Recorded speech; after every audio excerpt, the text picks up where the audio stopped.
ఉప్పల్ అన్నది middle class వాళ్ళు, lower middle class వాళ్ళు కూడా హ్యాపీగా బతకడానికి ఉన్నటువంటి ప్లేస్. Okay sir. అక్కడ ఉప్పల్‌లో మీరు చెప్పినటువంటి స్టాండ్ అలోన్ అపార్ట్మెంట్స్, హ్మ్. ఆర్డినరీ అపార్ట్మెంట్స్ అంటే స్టాండ్ అలోన్ అపార్ట్మెంట్. అవి రూ. 5,000 లోపల ఉన్నాయి. సార్ ఈ అడుక్కి 5,000 అంటే 100 గజాలకి ఎంతుండొచ్చు sir?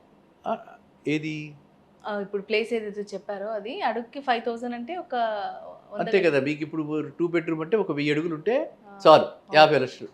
Okay. Okay sir. 2 bedroom flat 50,00,000కి వచ్చేస్తుంది. ఓకే. అదే ఉప్పర్‌లో 2 బెడ్‌రూమ్ ఫ్లాట్స్ 15,000 రెంట్‌కే వస్తుంది మనకి. Okay sir. చాలా మటుకు 15,000 రెంట్‌కే 2 బెడ్‌రూమ్ ఫ్లాట్ వస్తుంది. Okay sir. రెంట్‌దంటే అది ఎప్పటికైనా అవును. అవును సార్. రెంటెడ్ హౌసే కదా! అది సంవత్సరం రెంట్లు పెరుగుతూ ఉంటాయి. అవును సార్. మళ్ళీ ఆ బాధలు వేరే ఉంటాయి. అవును. కాబట్టి మనం ఉప్పల్ చుట్టుపక్కల గనక పెట్టుబడి పెడితే ఈ రేట్‌లో, ఇవాళ ఉన్న రేట్‌లో మనకి రాబోయే కాలంలో అవసరమైనంత బ్యాంక్ లోన్ తీసుకొని, మిగతాది మన సొంత డబ్బులతోటి పెట్టుబడి పెట్టుకుంటే, మనం దానికి ఎన్నో మార్గాలున్నాయి. అది చక్కగా హ్యాపీగా అందరూ ఉండొచ్చు. Okay sir. ఉప్పల్ సరౌండింగ్స్‌లో ఇన్వెస్ట్ చేయడం గురించి చాలా క్లియర్‌గా వివరించారు sir. Thank you so much. Thank you.